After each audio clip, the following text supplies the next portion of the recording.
All right, good afternoon, everybody. Happy Wednesday. Happy Wednesday.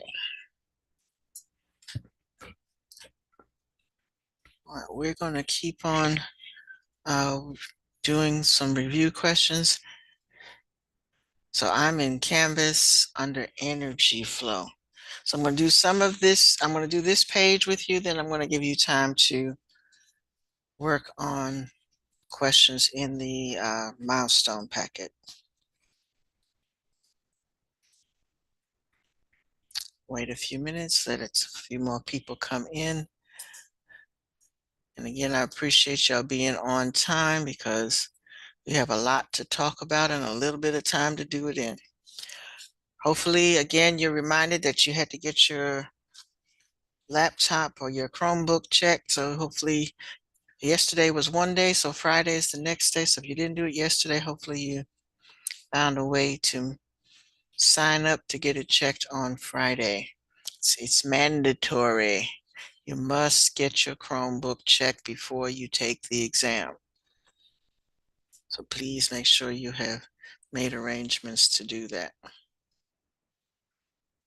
Alrighty. Still missing about 4 people, but I'm going to go ahead and get started.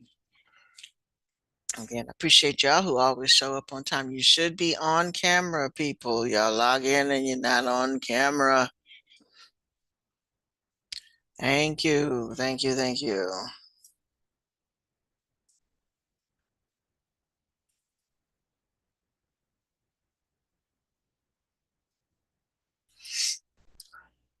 Thank you. Thank you. Like 2 people responded. You should.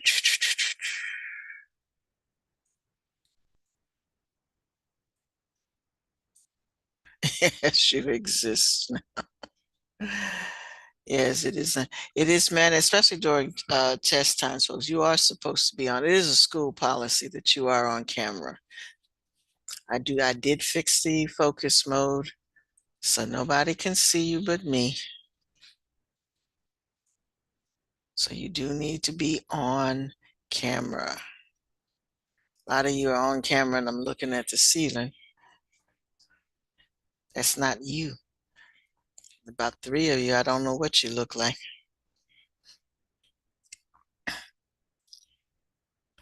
Are you also reminded that I am available for tutorial on Tuesdays and Fridays, 1:30 to 2:15. So just find yourself over there.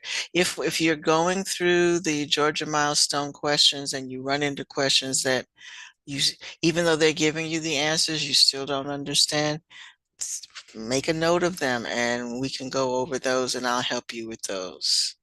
All right, still got a couple of people still not on camera. Camera. There's an assignment called Dig Homayus Key and Yes, dichotomous keys, and y'all seem to be doing. I didn't know it was one of those things that is in the in the module from last year, and it has no due date. So because it has no due date, um, it's available to you. I just noticed that, but I will go over that with you because you do need to kind of have some idea of what it is um, before the test. But don't do it. Don't do okay. it. Don't do it. I will discuss it with you first. But yeah, for some reason, because the module, it doesn't have an assignment date on it. It's popping up, and so people are trying to do it. Don't try to do it. Ignore it. Ignore it. Ignore it. I will go over it with you. Dichotomous keys. That's what that's called.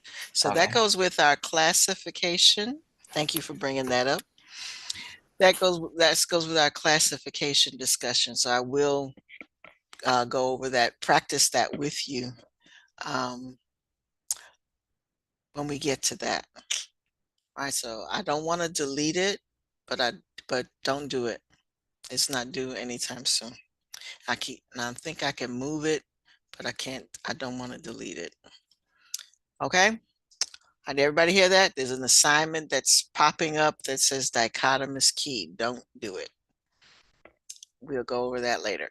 Today, I want to talk about energy flows because I did see energy flow on the test and that you do need to know what it is. Again, vocabulary, vocabulary, vocabulary. We need to know what, again, that energy starts with the sun. All energy, all energy, all the time, all the time, all the time. All energy starts with the sun. The only organisms that are able to capture the energy from the sun are plants. So you need to remember that. When we do ecology, when you're talking about energy flow, it always starts with the sun. All energy starts with the sun in an ecosystem. And because the plants are able to absorb the sunlight and gain the energy from it by making, okay, I'm trying to let folks in. All right. And again, if I just let you in, please be on camera. Be on camera. Okay. What was I saying? Okay. The organism, plants are called producers because they can produce their own food from sunlight energy. We cannot do that. We are consumers because we have to consume food in order to get our energy. The whole purpose of eating is to gain energy. It is not because the food tastes good, although that helps. It is to gain energy. We cannot make our own food, so we are consumers. And what we're going to look at somewhere down the line here, let me see all these things. And again, I'm going to go through these things kind of quickly because we are reviewing, and we'll come back and do an ecology project after the exam, a little more detail.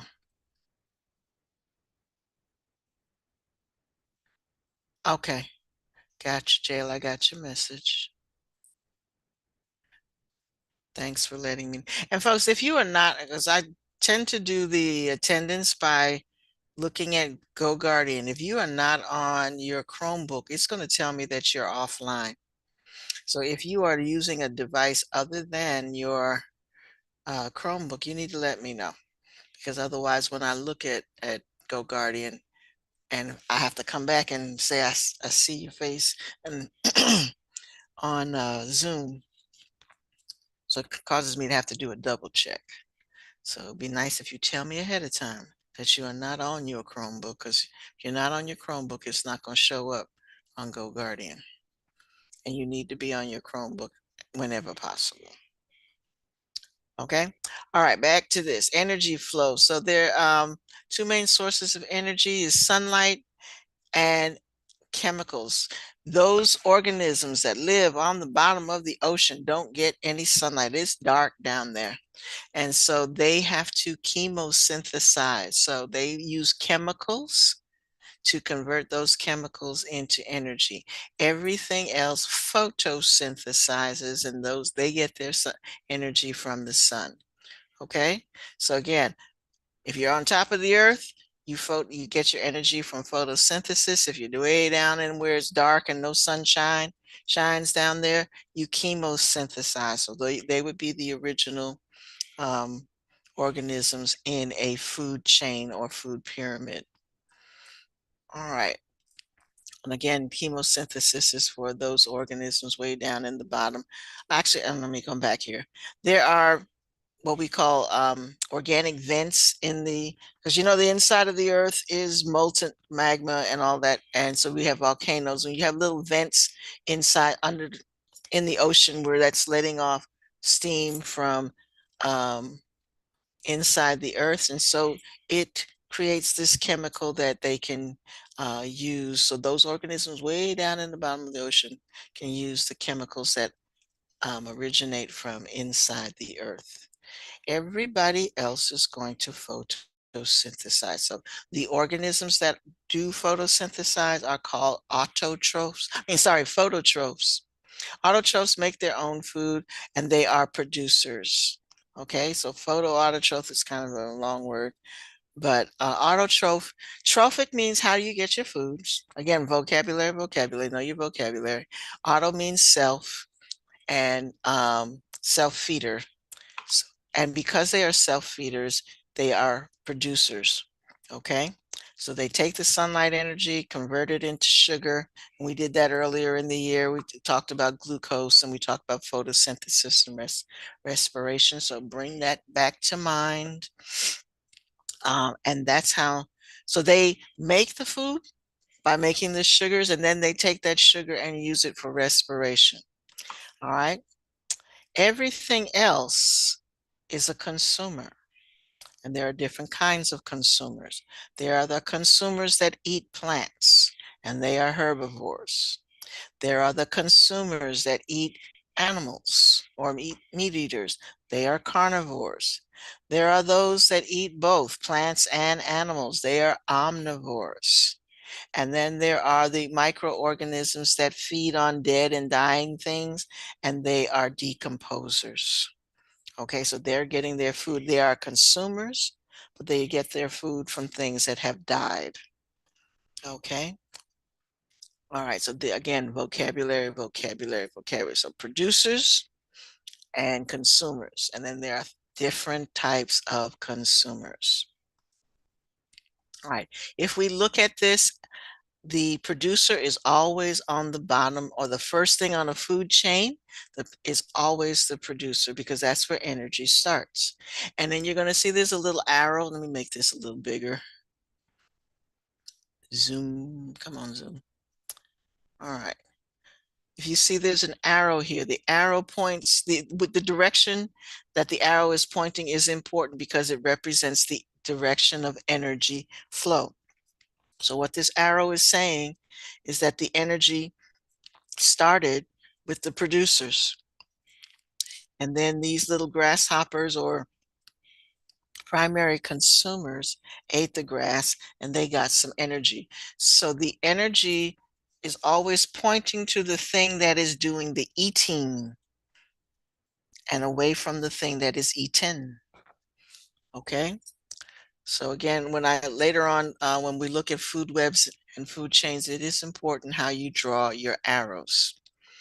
Okay, so again, this is showing you that primary producers, they get their energy from directly from the sun, and when they get their energy, they make their own food. Then you get the primary consumers, they get their energy from eating the producer. The secondary consumer gets its energy from eating the primary consumer, and so on as you go up the line. So this only goes up to tertiary, but if you look in the picture, you can have it go higher and higher until you get to what we call the apex predator. That means normally things don't feed off of them. So they're the top of the food chain. You've heard that expression in The Lion King, we're at the top of the food chain. So if you're at the top of the food chain, nobody feeds off of you except the decomposers, because they will die, and the decomposers feed off of everything. Okay, all levels. All righty.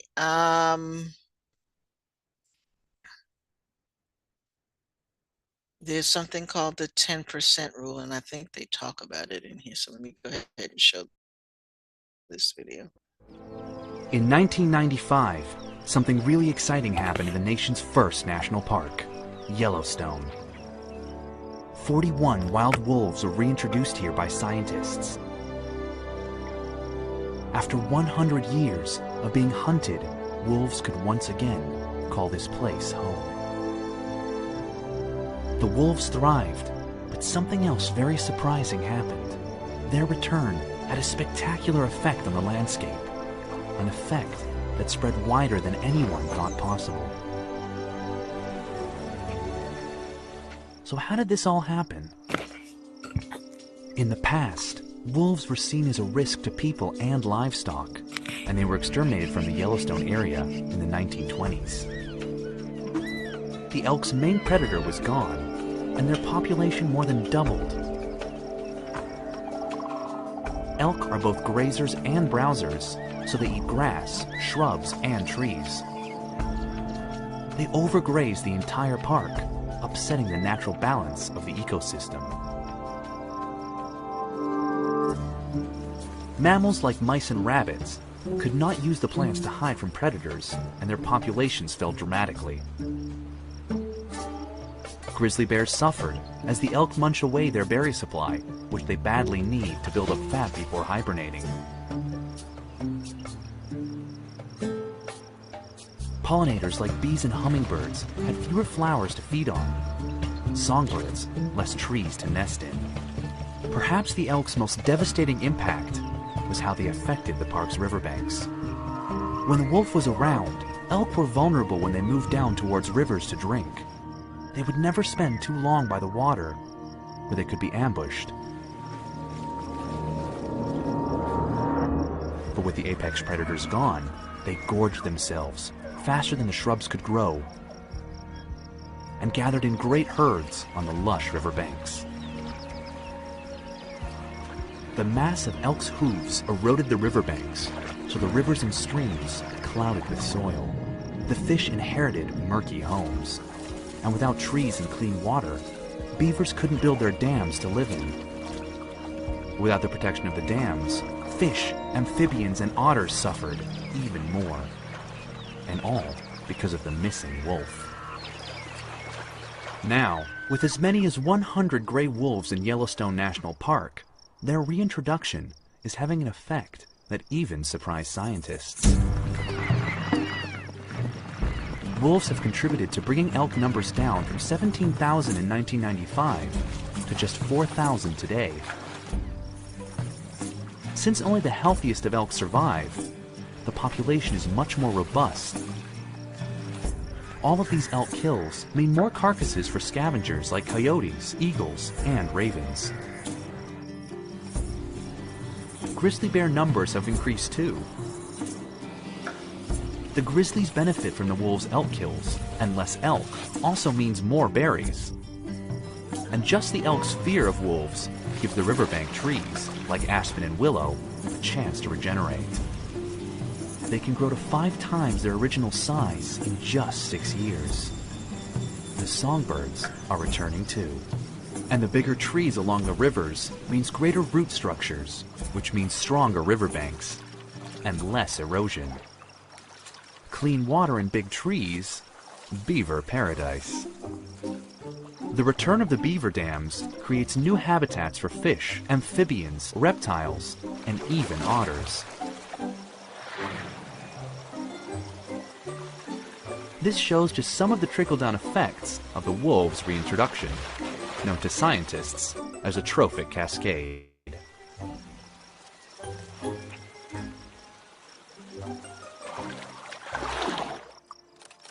The trophic cascade doesn't stop there, though. The wolves are even helping us. In 2005, over 100,000 visitors went to Yellowstone National Park just to see the wolves, pumping $30 million into the local economy, money for jobs and livelihoods. Factor in that wolves contribute to the health and diversity of all Yellowstone's wildlife, and its impact is staggering.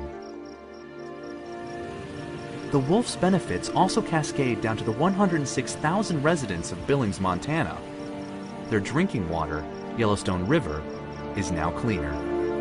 Who would have thought that just bringing back some wolves could produce such far-reaching benefits for nature and for people? From the tips of taller trees down to its cleaner rivers, these wild wolves have rebalanced and restored our nation's very first national park.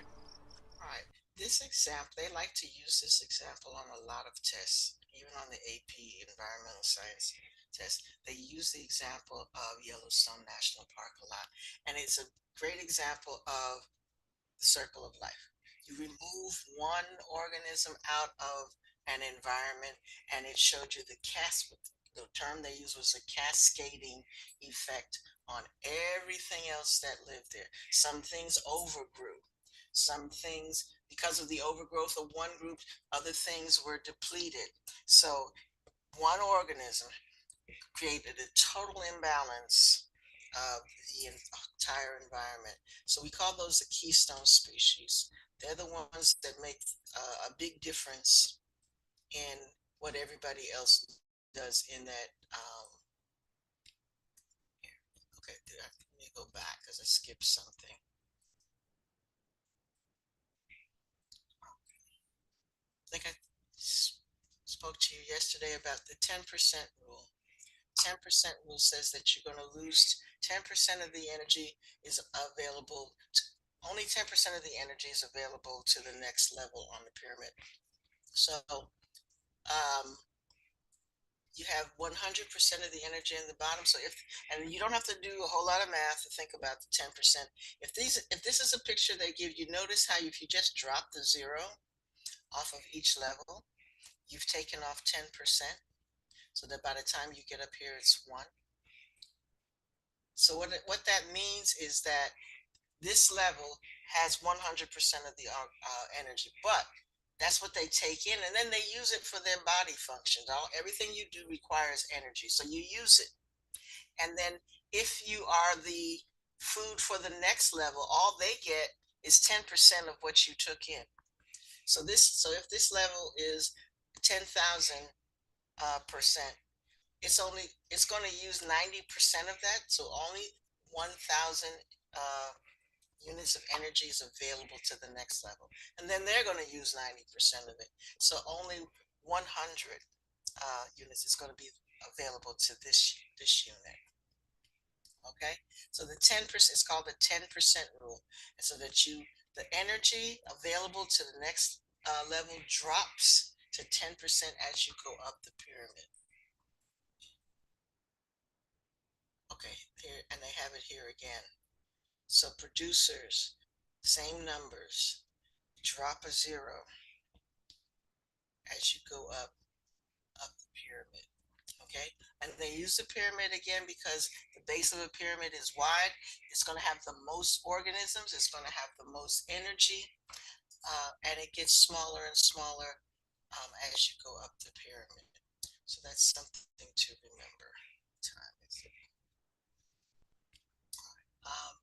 Do practice this. We talked about this yesterday as far as the organization of living things, where you want to start with an organism, and then a group of organisms makes a population. A group of organisms of the same kind makes a population. Several different populations makes a community. Several communities make an ecosystem, but an ecosystem also includes your abiotic factors. So we use those two words, biotic and abiotic. But biotic is the living things. Abiotic is the non-living things like water, soil, sunlight, air. You need all those things to live, but they are not living things. Okay, so that's why they are important.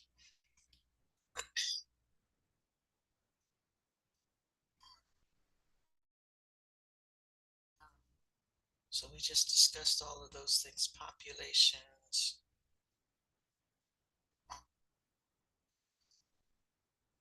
I didn't see too much of this on that study guide. So, and again, someone asked me yesterday in the other class about giving a study guide. All right, we're going to skip from this and go back to the milestone test. I'm going to give you a few minutes to the rest of the class to work on that. And I really do need you to work on it. A different place in this class. Where did I put it?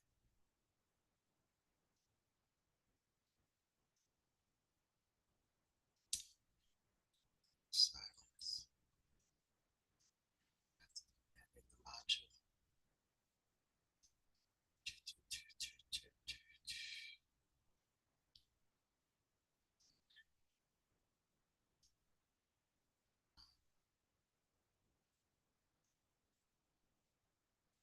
That's what I'm going to do.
this out. I just saw it on yours.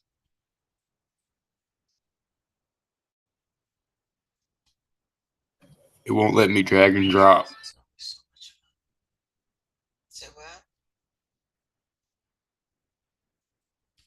Yeah, I know. I'm going to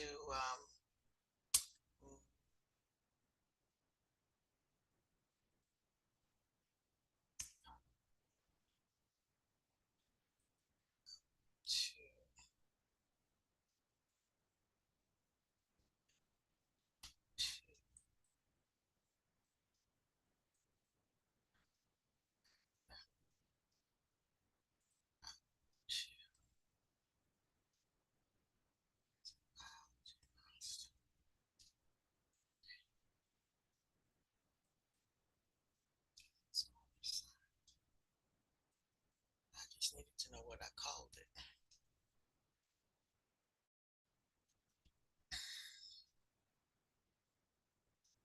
You all have it already. I just want to make sure that I've created it in a module. There it is. All right, there we go. Publish it. And then so now there is a module for the practice. All right, so what I want you to do, and I want to there, I want you to remember that the list on this, whoops, I clicked on the wrong one. Let's see, come out of that.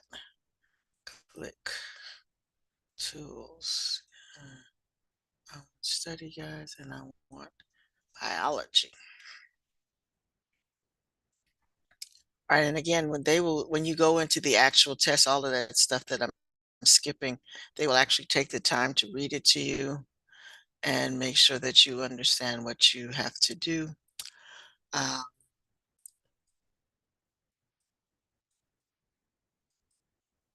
right, so using this study guide, the advantage to that is this part over here, being as I am not printing a study guide for you, this is the study guide.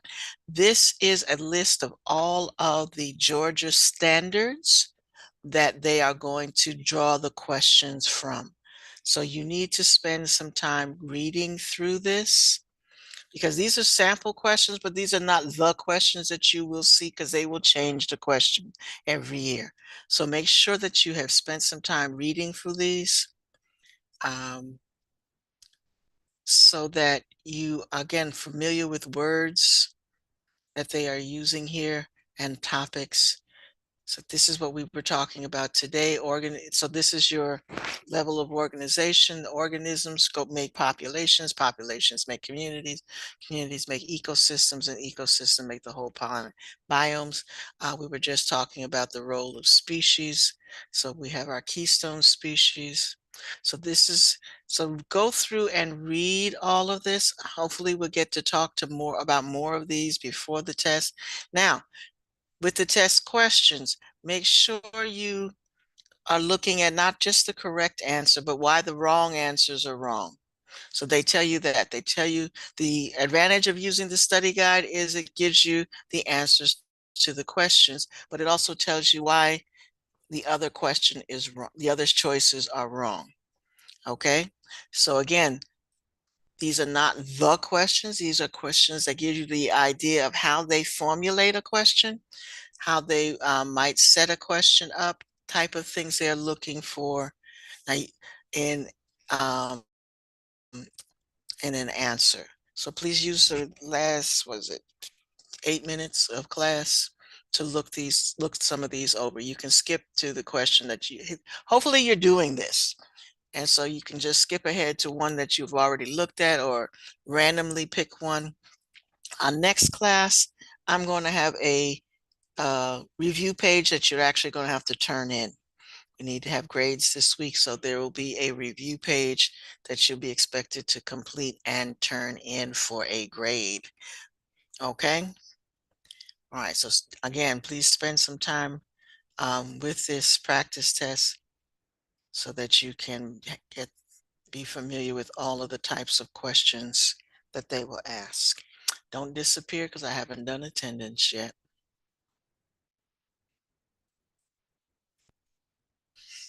I know somebody already disappeared.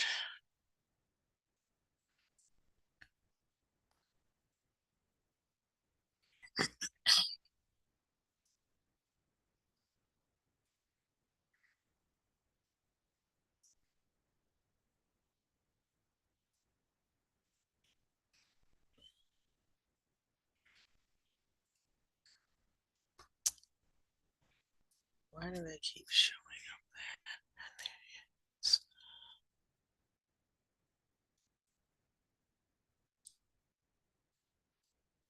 There's a couple of you who have work that you need to be turning in.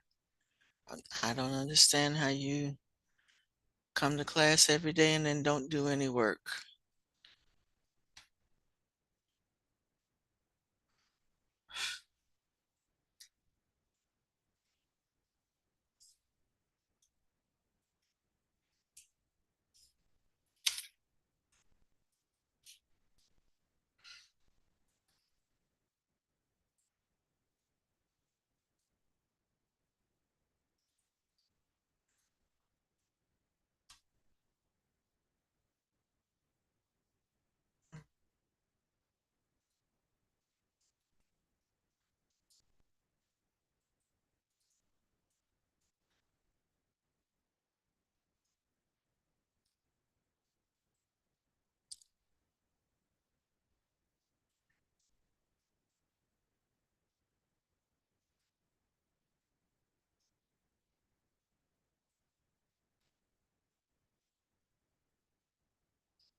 Okay, folks, it is time to go. I'll see you guys tomorrow. My next class is just about